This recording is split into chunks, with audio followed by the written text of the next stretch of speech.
Hey guys, no Redeemable Slot Reviews here. And this is a classic car review, and this is the MGB from 1964 Sebring 12-hour race. Now, I never really expected myself to get this car, but it was on the Scalextric sale, £25, and I saw it, and I just liked the look of it, and I thought it was an awesome looking car. So I said to myself, oh, for £25 that's going to be a great deal, might as well buy it. And also, this would be good for some of those that, I don't really do classic reviews. The most recent classic car I've done are the Camaro and the Dodge Challenger that came in the Fast and Furious 6 set. So that's the only real classic cars that I've done, and a few Austin Minis here and there. So I've not really done a massive classic range, but if you want to see more classic cars, feel free to comment as well, and hopefully I'll be able to start expanding as well. So as you can see, it's a very small, dainty car, and it's not exactly fitting level on the floor. Got some wheels sort of floating. That's only because the screw is actually in the second row on the box there. So not very many cars actually come with the screw in the second row, but because it's such a tiny little car, it needs it there. So if we unscrew it, it's got the new style screw as well, which I'm happy about. I like the new style screw. Makes it so much easier for this car to come out. Now, MGB, Scalextric have done quite a few MGBs in the past, and I've heard mixed reviews about them really. I've heard a few haven't worked and stuff like that, but I'll be test driving this one pretty soon, so we'll see if it works then. But that's the bottom of it, and it's a very small car, and if I'm honest, I was expecting there to be another magnet slot, but obviously I didn't really take into account the size of this fib. But that's not a problem. It's definitely a sidewinder, at least I think it is. I can't actually see. Yes, it is. It is a sidewinder. So it's a 18,000 rev again, obviously, because even though it's quite a small car, the only car that I know that doesn't have an 18,000 rev motor in is the Austin Mini. What I quite like about this car is the sort of classic off-white colour. I like that off-white colour on the car, and I like the two stripes down, not even down the middle, just down the side. So that's quite nice. And another thing I quite like about it are the little wheel bits there, just the little wheel caps. And I think this is a very classic looking car.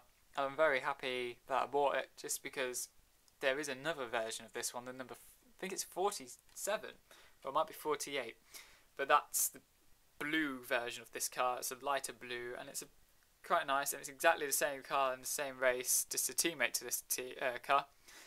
And it's not got sponsorship on it, it's not got flashy sponsorship at all. It just has the name of the driver, which is Jim Parkinson and Jack Flaherty, I don't know, Flaherty, I think that's right. But I like the fact that this is a very small, very classic looking car, and you've got the lights. It's got working lights, which is good. It's got the working lights, it's got the DPR, and it's got the magnetician and the braids, so it's all very good. It's got all the standard features, and also it's not got any windows there, so I can get your finger in and you can actually touch the driver. The driver has been done right as well. He's not been given a modern race car helmet. He's got the the old standard stuff. It's got, detail, and because it basically is a road car, it would have the, indicators on the left and the right. And I just generally think, if we compare it to a modern car, like the Lotus Evora, for instance, which in itself isn't a massive car, it's huge compared to it. So, it's absolutely tiny car, and I do like the look of it. And if we were to compare it against something else, which is much bigger than a Lotus Evora, something big and American, like the Camaro, that is the same scale. They are the same scale cars made by the same company.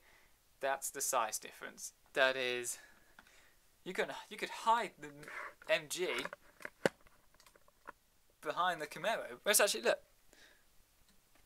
where's my MG? It's not there. It's gone. It's so small, you can hide it behind the Camaro. There we are. So, enough messing around really. But that is that just really shows the size of this car, and I think that would pay, that would be good, and it will show its worth in the actual race situation. I am looking at using this at the Attaco. Basically, this is just going to be my new fun car. This is a car that I look at and it just makes me happy, and I love looking at this thing.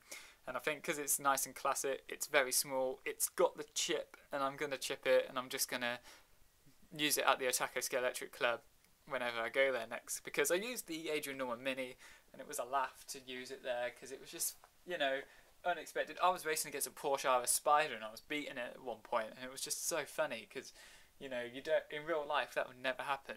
So, this is going to be my new fun car.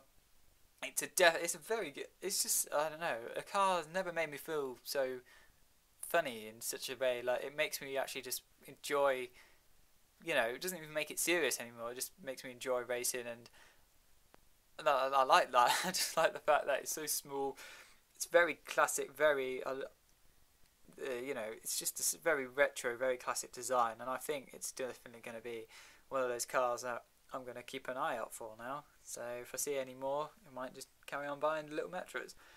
MG side. There's the Austin Mini as well. This will go great with any classic collection that anyone's got, and I would suggest, if you've got some classic rally cars as well, and classic race cars like that, and your Cortinas and your Austin Minis, this would go very nicely with any classic collection. So that's the review. I hope you enjoyed it as much as I did. I love this car. It's a car that I never would have thought I'd buy, but I just saw it and I was like, I've got to have it, got to get my hands on one, just have a look at it, and I really hope it drives well. The only problem is, look at the skinny wheels on that. They're thinner than Mini tyres, so I can't put any bare tyres on it, and they've got tread on them, so I won't be sanding those ones. But it's a really nicely done car, and I love it, and I honestly recommend it to anyone. Even if you don't have classic cars, if you just want to get one, get that one. That is an awesome looking car, and it's just hilarious. You can hide it behind the Camaro, so it's very, it just boggles my mind a little bit.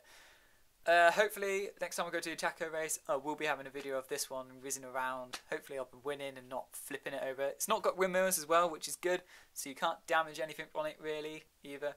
The only thing I'm worried about are the lights, but oh well, if it gets damaged, it gets damaged. I got it for 25 quid at the end of the day. I'll try not to damage it because I do like it so much, but yeah.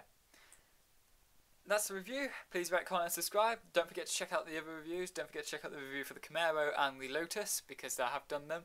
And don't forget to check out the set reviews and just, look at all the reviews that I've got.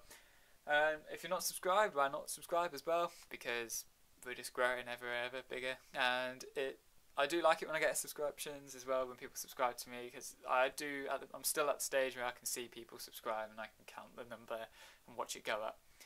So thanks for watching. And like I said, please rate, comment and subscribe.